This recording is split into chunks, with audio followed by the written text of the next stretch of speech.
was your night. I hope you had a beautiful and great night. Alright, it's Actor Cross Captain episode 86. Yeah.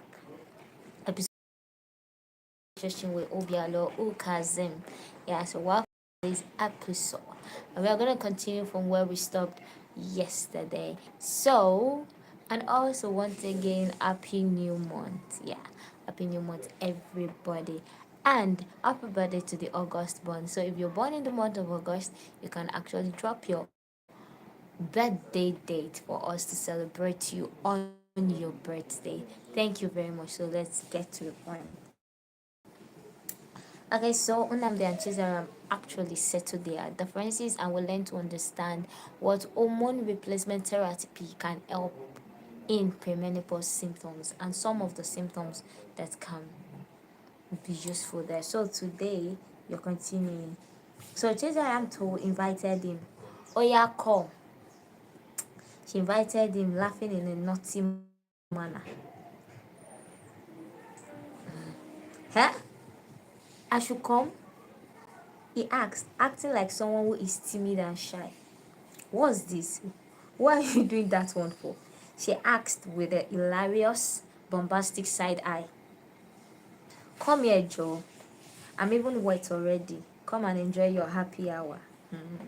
She said, grinning wide as she submitted her body to him, removing her nightwear herself. They kissed softly and gradually, progressed to a more intense kiss as they both put in the same energy. He removed everything on his body in a minute. Thank you for letting me in. I've really missed this. He thanked her as he kissed and licked her body.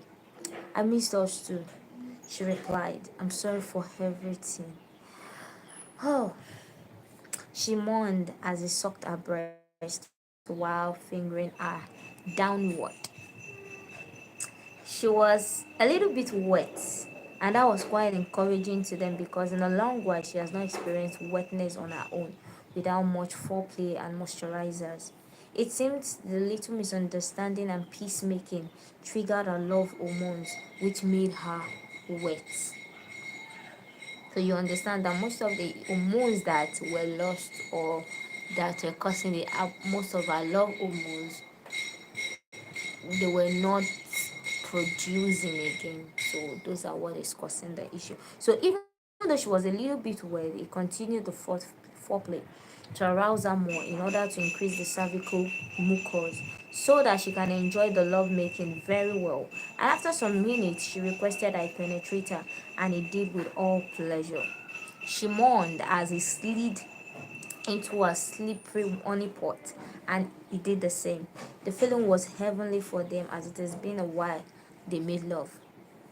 He rode her masterfully, and they were both enjoying the moment until when the cervical fluid reduced, causing her a little discomfort. And when he noticed it, he went and got the lubricant they had in the room, applied it, sorry,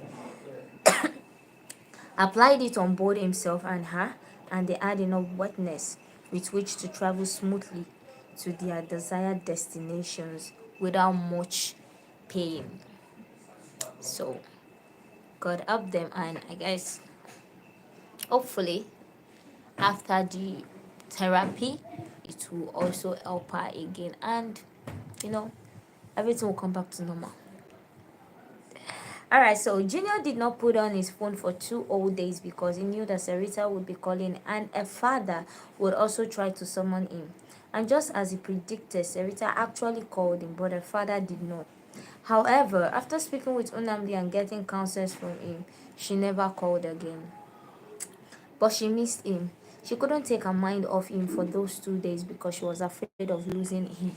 She wanted to be sure he doesn't hate her because of what happened and would have loved to hear from him or see him. But because Unamdi has advised her to go off the radar, she fought hard against the temptation to call or go over to his place. On the second night, he put on his phone and some of Sarita's messages which she sent before hearing from Unamdi were delivered to him. In those messages, she was asking to know if all was well with him and wanted to know why he resigned his job. After reading the message, he replied thus: Hi Sarita, thank you for reaching out to me. I'm very much okay. I resigned from work because I need some time alone to myself to recharge and think properly. I'm sorry for any inconveniences this might have caused you or your family. Thank you. He wrote back to her and he waited for response, knowing that she would definitely write back or call immediately she sees his reply, as usual. But she read it and didn't reply. Sarita was actually happy when she saw his message and she wanted to call him or engage him in a chat. But she fought against it while struggling between following Unamdi's instructions and engaging with Junior, who seemed to be back and whose stated reason for resigning has got nothing to do with her. She had to forward his message to Unamdi, and he told her not to answer him a word. It was hard, but she obeyed, and after some hours, she totally got over it and felt better. But as she got better, Junior got curious. He kept checking his phone to see if she had replied or called, but got none. It was unlike Sarita, and he felt she's probably busy with something and would reply or call his phone before bedtime. But she didn't, and he could see that she was very much active online and even posted something new on her WhatsApp status. He slept off while waiting, woke up at midnight following his prayer alarm, and the first thing he checked after ending the alarm was to see if she replied or called. But there was nothing. He didn't plan to go to church that Sunday, but because he was missing Sarita, he went to church, but she wasn't in church. From where he was sitting at the back, his eyes ran through the entire church, but he didn't see her. And he became restless, wondering what is happening and where she could be. So, um, Junior is now on the has been placed on edge. Yeah, that's what we can call it. He has been placed on edge actually. So it's now time for him to do the chasing. This is younger and a strong boy needs to calm down. He needs to calm down. And I think one of this stuff is actually really working. Maybe hopefully Sarita would go through with the plan and how the whole thing is being set up. And this would help Junior come back to his senses to understand what he is doing. Alright? So have a beautiful and good rest. So I'm seeing you guys next week Tuesday. Yes. Next week Tuesday. Have a beautiful and great weekend. God bless you. See you guys next week. Alright, so if you're born in the month of August, you can drop your birthday date and we will definitely celebrate next weekend. God bless you. Bye bye.